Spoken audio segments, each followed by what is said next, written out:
The movie begins as we see a terrified young boy who has a peculiar birthmark on his face, running away from someone in the heavy snow. After a while, the boy falls on the slippery surface when someone starts throwing snow on him. Days later, the boy's distraught parents are interviewed about his disappearance.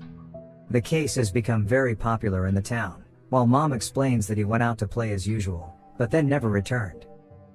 Following this, we are shown a montage of news reports, revealing that a large number of people have gone missing in the nearby mountains. Most of them have occurred in recent years, and it is believed that more than 100 people have suddenly vanished there. Despite great efforts by the police, their whereabouts are still unknown. The movie then cuts to the present day, where we see a group of 5 friends heading towards the mountains to have a fun time. The group includes 2 couples, Eric and Janik, and Mikal and Ingun, who have just started dating. The last member of the group is a single guy named Morten. He is so single that he regards his hand as his girlfriend. After a while, they arrive at their location, which is far away from the city. The group then wastes no time, and starts climbing up a large mountain. They chose this quiet place because they didn't want to wait in queues and ski among thousands of other people. Once at the summit, they are left absolutely speechless by the stunning view. After chatting for a while, they all start skiing down the mountain. For the first few minutes, they have a lot of fun as they show off their impressive skills and moves. However, disaster soon strikes.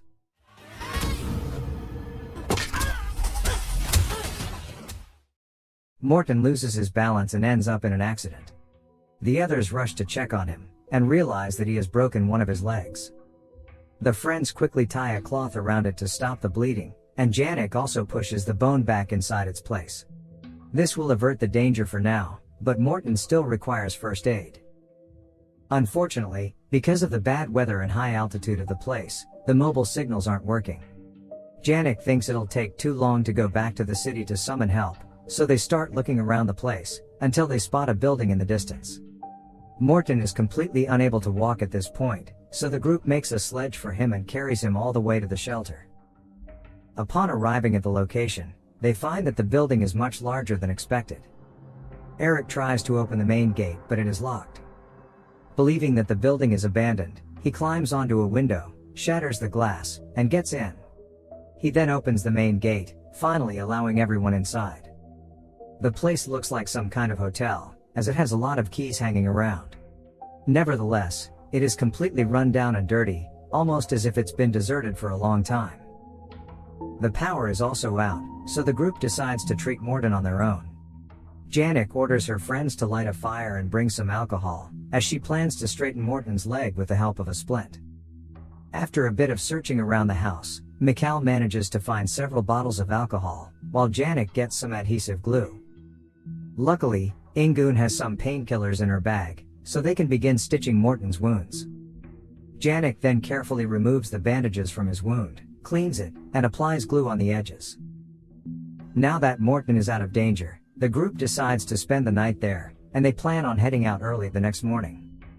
Eric, Mikal and Ingun then decide to check out the place, while Janik stays with Morten. The 3 walk through the dark corridor, and notice several rooms on each side. They also notice that the emergency axe has been stolen from its place, but pay little attention to it. Soon after, they venture inside the basement, which turns out to be the generator room. Eric starts tampering with the controls, hoping he can get the power back on. Outside, as Morten and Janik are chatting, the main door suddenly opens. Janik quickly goes up to check, but she doesn't find anyone outside the door. On the other hand, Eric somehow manages to turn on the generator, and this causes the entire house to illuminate with lights, and even the music starts playing. Eric then happily goes to meet his girlfriend, while the couple, Ingun and Mikal, decide to fool around the place, where they smell something burnt. Upon further investigation, they arrive at a room, which appears to have caught fire in the past. Everything inside has been reduced to ashes, including the bed and furniture. Later, the entire group gathers in the living room to have some fun. They play music, drink alcohol and joke around with each other. Currently, Janik is going through the hotel's register, which has a lot of entries from the guests. Janik then finds a peculiar note written by one of the guests which says, "We know you'll find your boy." This turns out to be the last note written in the diary, and it dates back to 1975, almost 30 years ago. The group wonder if someone went missing, and Janek also finds a family picture, consisting of parents with their son, and it is of the same boy who we saw in the opening scene. After the party ends, Mikal and Ingun retreat to one of the bedrooms to have some alone time. They cannot wait to have some fun. Janek and Eric also sleep in the same bed, but they decide to stay next to Morten so that they can check on him. On the other hand, Mikal tries to get into Ingun's pants, but she stops him, saying she's not ready for it. This enrages our desperate boy, so he abandons the intimate session and claims that she was just playing with him all this time. Ingun tries to explain that she loves him a lot and just wants to know him better first, but he angrily storms off. Mikal goes downstairs and starts drinking booze to drown his sorrows. Now that she is alone, Ingun decides to take a shower, but when she turns on the tap,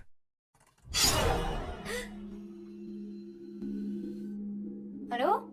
Someone passes by behind Ingun, and she goes out to inspect, believing that it is her boyfriend. Scared, she immediately gathers her belongings to go back to her friends, right when this happens. A mysterious person stabs her from behind. The poor girl screams for her at the top of her lungs, but the guys downstairs can't hear her due to the loud music.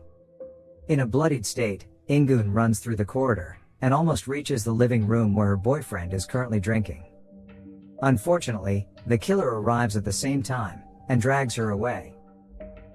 That night, none of the friends go to check on her. Mikal believes that she's angry about what he said earlier, so he decides to give her some time. In the morning, however, Mikal realizes his mistake, and heads to her room with some breakfast. Mikal knocks on the door and apologizes for his earlier words. But when she doesn't respond, he simply leaves the breakfast on the floor and leaves. Downstairs, Eric is dressed and ready to venture out to find help. Before leaving, he has a romantic conversation with Janek. After bidding goodbye to everyone, Eric leaves the house. The weather is still bad, but he is determined to find help for his friends. He then starts his journey amidst the brutal blizzard. But just when Eric reaches a bit further, he spots traces of blood on the snow. Panicked, he follows it, only to find the lifeless body of Ingun lying on the ground. Eric tries to revive her, but just then, the same mountain man from earlier strikes him from behind. On the other hand, the lights inside the house start flickering, so Janek and Mikal head towards the basement. When Morten wakes up a while later, he finds no one around. He tries calling out to them, but there's no response. This worries him a bit, so he somehow gets up from the couch and starts looking for them. Down in the basement, Mikal and Janek are trying their best to fix the generator. While doing so, they accidentally stumble upon a hidden door, sealed by a log. The two open it, and casually venture inside, where they find a lot of items. They believe the stuff belongs to the owners of the hotel. As they venture deeper into the dark room, they find a room that seems to have been recently occupied. They also find clippings of newspaper articles. Most of them are about the scar-faced boy from the first scene, and the headline reads "Tragedy Strikes Again." Another news article has the headline "The Hotel of Evil," and they learn that the hotel they are staying in was actually abandoned 3 decades ago. They wonder how the owners have such brand new items like caps and sunglasses. The duo also finds items like jewelry and car keys. Since no one would abandon such personal stuff, Mikal and Janek finally realize that something is amiss. They immediately decide to get out of this place. But at first, Janek wants to speak with Ingun in private. However, as soon as she opens the door, she is completely taken aback to see blood splattered all over the floor. On the other hand, Morten goes to the kitchen, where he finds a jar of beans and tries to open it, but to no avail. When Mikal arrives on the floor, he is startled by the scream of his friend, so he rushes towards the kitchen. But Morten becomes even more terrified when he sees blood flowing out of the door. He slowly goes inside, only to find Mikal nonchalantly lying on the floor. Turns out he fell while trying to open the can of beans. Just then, Janek arrives there with a worried look on her face, and she simply says Ingun. Janek then takes them to the room, where Mikal finds his girlfriend's necklace on the bloodied floor, which shatters him. As the three are making their way out, they suddenly hear a door slam.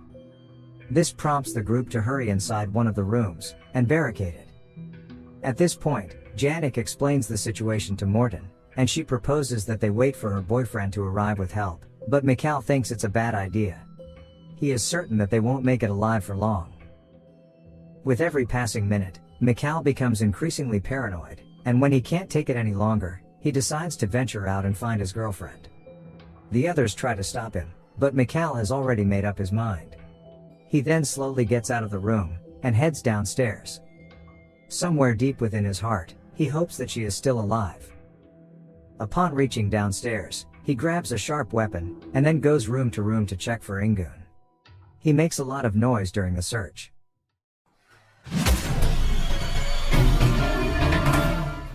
At one point, he is suddenly attacked by the towering mountain man, but he manages to somehow dodge it.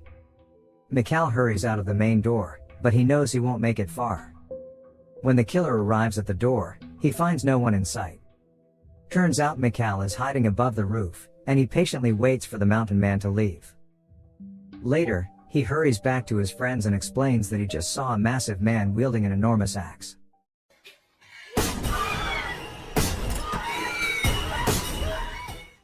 After the pounding stop, Mikhail urges Janek to leave with him while they have the chance. He believes that Morten is just dead weight, so they should abandon him, but Janek claims there must be another way. Mikhail responds by saying there's no other way, and he climbs out of the window and rushes to a nearby shed, hoping to get some important supplies. But his luck runs out when he sets foot on a bear trap, and the sound of his screams alert his friends. After getting rid of the trap, Mikhail quickly gets inside the shed and sees the mountain man approaching. He tries to hide, but unfortunately, the killer manages to find him. Then, right in front of his friends, Mikhail's neck is smashed, causing him to die on the spot. Now that Janek and Morten have seen how deadly the killer is, they decide to escape. She helps him out of the room, and they temporarily hide inside a store. But since they are sitting ducks at this point, Janek decides to search for something useful. She reluctantly leaves her injured friend in the room, promising to come back soon. In the next scene, Janek goes to the same shed where Mikhail was killed earlier. After searching around for a bit, she manages to find a large sled, but it is too heavy to move. Here her attention is suddenly caught by something. It turns out to be a freaking shotgun, which probably belongs to the mountain man. Janek notices that it is functional, and she manages to find a bullet, and this gives her the confidence to return back to the hotel. After she regroups with Morten, she shares her plan to shoot the mountain man dead.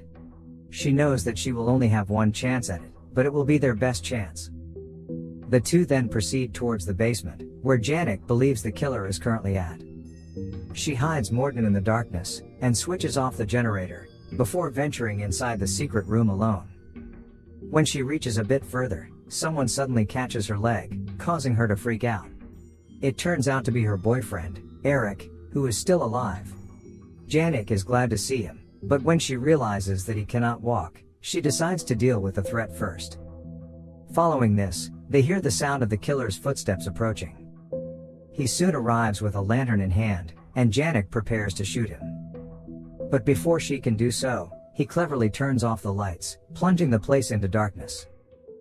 The two then gather, and Morten urges Janek to leave immediately, but she refuses because her boyfriend is still alive. Shortly after, he shows up again, and Janek fires her only shot, but the shot misses as they notice the killer is using Eric as a shield.